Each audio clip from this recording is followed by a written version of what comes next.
વધુ માહિતી સાથે અમારા સંવાદદાતા અજીત લાઈવ જોડાયા છે। અજીત, જણાવશો કે ભાવનગર લઠ્ઠાકાંડનો એફએસએલ રિપોર્ટ આવ્યો છે, શું મહત્વનો ખુલાસો થઈ રહ્યો છે?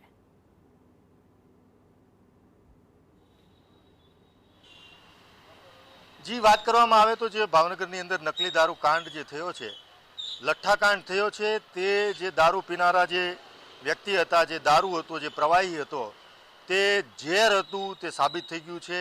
આ મોતનું તાંડવ રચાણું, તેની પાછળ કાંઈક બીજું કોઈ કશી વસ્તુ નહીં પણ મિથેનોલનું પ્રમાણ વધી જતા આ સમગ્ર ઘટના બનવા પામી છે। હું તમને આંકડાકીય માહિતી આપું તો આ જે ડૉક્ટરો જે અત્યારે જે દર્દીઓ છે સારવારમાં તેના બોડીમાંથી મળી રહેતો જે લોહીના આધારે જે રિપોર્ટ છે, અને ખાસ કરીને એફએસએલ રિપોર્ટ જે કરવામાં આવ્યો તેની અંદર મિથેનોલનું પ્રમાણ 38.59% છે અને ઇથેનોલનું પ્રમાણ 0.94% છે। સામાન્ય રીતે જે દારૂ આવતો હોય છે, લિકર આવતો હોય છે, જે રેગ્યુલર લોકો જેનું સેવન કરતા હોય છે તેમાં 40%નું ઇથેનોલનું પ્રમાણ હોય છે, મિથેનોલનું પ્રમાણ હોતું જ નથી। ત્યારે આ લોકો જેમણે 9 લોકોના ભોગ લીધા છે, જેમણે આ ઘટનાની ગંભીરતા લીધી નથી કે કંઈક લોકો, કંઈક જે મહિલાઓ છે તે વિધવા થશે, કંઈક બહેનું ભાઈ વગરની થશે, કંઈક પરિવારો રજડી જશે તેવી જેને કલ્પના નહોતી, ગંભીરતા નહોતી, એવા જે બુટલેગરો છે, જે સમાજનું ન્યુસન્સ છે, એવા લોકોએ આ જેની અંદર મિથેનોલ અને ઇથેનોલનું પ્રમાણ ભેળવી દીધું અને મિથેનોલનું પ્રમાણ આટલા મોટી માત્રામાં, એટલે એને કહી શકાય કે આ ઝેર જ કહી શકાય। પીનારા લોકોને પણ અમે સંપર્ક કર્યો છે, એનું કહેવું છે કે પીધા 2 પેગ પીધા પછી આંખમાં અંધાપો, ટૂંકમાં ધૂંધળું દેખાવા માંડ્યું હતું અને તુરંત ઉલટી શરૂ થઈ ગઈ હતી।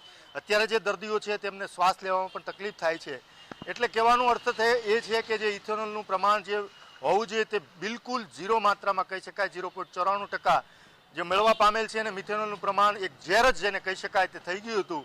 એટલે આ તમામ લોકો જે અત્યારે સારવારમાં છે અને મરવા માટે જે મુખ્ય જે પ્રેરણા જે બની છે આ જે ઘટનાની અંદર જે દારૂ બન્યો છે, એ ઘટનાની અંદર આ જે દારૂ જે પીવામાં આવ્યો તેનું પ્રમાણ જે એફએસએલ રિપોર્ટ આવ્યો છે, એફએસએલ રિપોર્ટના આંકડા તમને કહી રહ્યો છું, ડૉક્ટરોના કહેવા પ્રમાણે છે, તેના આધારે કહી રહ્યો છું। અને અત્યારે જે દર્દીઓ છે જેમના શરીરમાં મિથેનોલનું પ્રમાણ વધારે છે, તેમને ઇથેનોલ અત્યારે આપવામાં આવી રહ્યું છે, ઇન્જેક્શન દ્વારા આપવામાં આવી રહ્યું છે, બોટલ દ્વારા આપવામાં આવી રહ્યું છે અને પેક દ્વારા પીને પણ આપવામાં આવી રહ્યું છે। કોઈ પણ સંજોગોએ એમને બચાવવા જરૂરી છે। અને જે અત્યારે ઇન્જેક્શન ઇથેનોલનું પ્રમાણ વધારે હોય તેવા મુંબઈથી ભાવનગર સર્ટી હોસ્પિટલમાં ખૂબ મોટી માત્રામાં જે એના ઇન્જેક્શનો આવે છે તે બચાવવા માટે આવી ગયા છે।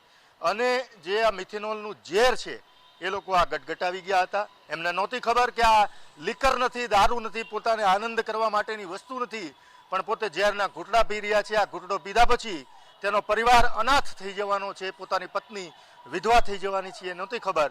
આ ખબર ત્યારે પડી છે જ્યારે એફએસએલનો રિપોર્ટ આવ્યો છે। એફએસએલના રિપોર્ટમાં સ્પષ્ટ દેખાઈ રહ્યું છે, સ્પષ્ટ આંકડા કહી રહ્યા છે કે આની અંદર ઝેર હતું અને આ ઝેરના પ્રમાણે અત્યારે 9 લોકો મરણ પથારી પર સૂઈ ગયા છે અને હજુ આંકડા વધવાની પૂરી શક્યતા રહેલી છે। બિલકુલ અજીત, માહિતી બદલ આપનો આભાર। તો એફએસએલ રિપોર્ટમાં નકલી દારૂમાં 38.59% મિથેનોલ મળી આવ્યું છે અને દારૂમાં ઇથેનોલનું પ્રમાણ માત્ર 0.94% હોવાનું તપાસમાં સામે આવ્યું છે।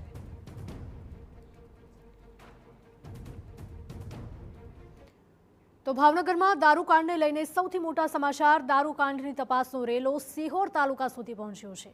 સિહોર પોલીસે દારૂકાંડમાં મોટી સફળતા મળી છે। પોલીસ દ્વારા 2 બુટલેગરની કરવામાં આવી ધરપકડ।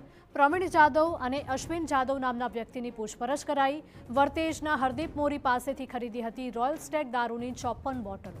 દારૂકાંડ સર્જાયા બાદ સર અને સાગવાડીના ડુંગર નજીક કર્યો હતો દારૂનો નાશ। પોલીસે બંને આરોપીની ધરપકડ કરીને વધુ કાર્યવાહી હાથ ધરી।